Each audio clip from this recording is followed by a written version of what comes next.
ভিকারুন্নেসা নুন school and college এর English বিভাগের শিক্ষিকা ফজিলাতুন নাহার শাম্মী সে 22 জন শিক্ষার্থীকে ক্লাসরুম থেকে বের করে দিয়েছে হিজাব পরার কারণে। সে বলেছে যারা হিজাব পরে তাদেরকে নাকি জঙ্গির মতো লাগে। মূলত ভিকারুন্নেসার কথা মনে হলেই কয়েকটা নাম ভেসে আসে। পরিমল, একসময়ে পরিমল নামে এক শিক্ষক ছিল যে ভিকারুন্নেসার শিক্ষক ছিল। সে শত শত শিক্ষার্থীর সর্বনাশ করেছিল। সে প্রাইভেট কোচিংয়ের নামে সে শিক্ষার্থীদের সর্বনাশ করেছিল। এই ভিকারুন্নেসায় সৃষ্টি হয় পরিমল, সুফিয়ান আর মুরাদ নামক জঘন্য সব শিক্ষকদের, যারা শত শত শিক্ষার্থীর সর্বনাশ করেছিল।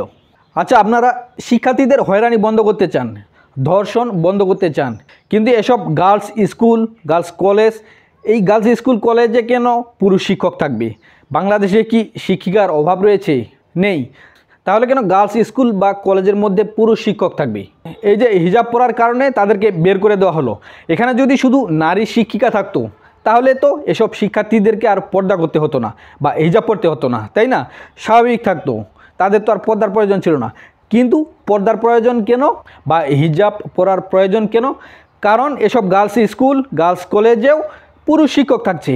আর এসব পুরুষ শিক্ষকের কারণেই এসব শিক্ষার্থীরা শ্লীলতাহানির শিকার হচ্ছে, নানান ধরনের কটূক্তির শিকার হচ্ছে। এমনকি এই পরিমলদের মতো কুশিক্ষকরা শত শত শিক্ষার্থীর সর্বনাশ করার সাহস পায়। কিন্তু বাংলাদেশের এসব গার্লস স্কুল এবং কলেজে যদি শুধু নারী শিক্ষার্থী থাকতো, অন্যদিকে যেসব পুরুষ বা বালক স্কুল কলেজ রয়েছে সেসব জায়গায় শুধু পুরুষ শিক্ষক থাকতো, তাহলে কিন্তু এরকম কোনো সমস্যা হওয়ার সম্ভাবনাই ছিল না।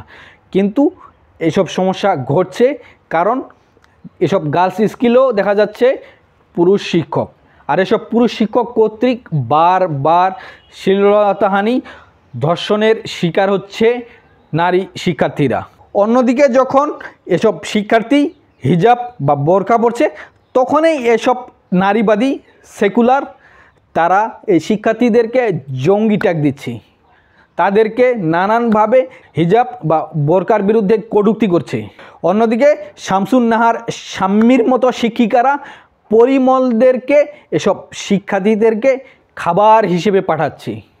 অর্থাৎ এসব শিক্ষিকারাই মূলত পরিমলদেরকে তৈরি করছে। তাহলে এর সমাধান একটাই, এসব গার্লস স্কুল বা গার্লস কলেজে কোনো রকম পুরুষ শিক্ষক রাখা যাবে না, আলাদা আলাদা করতে হবে। তাহলে এ সমস্যার একেবারে সমাধান হয়ে যাবে।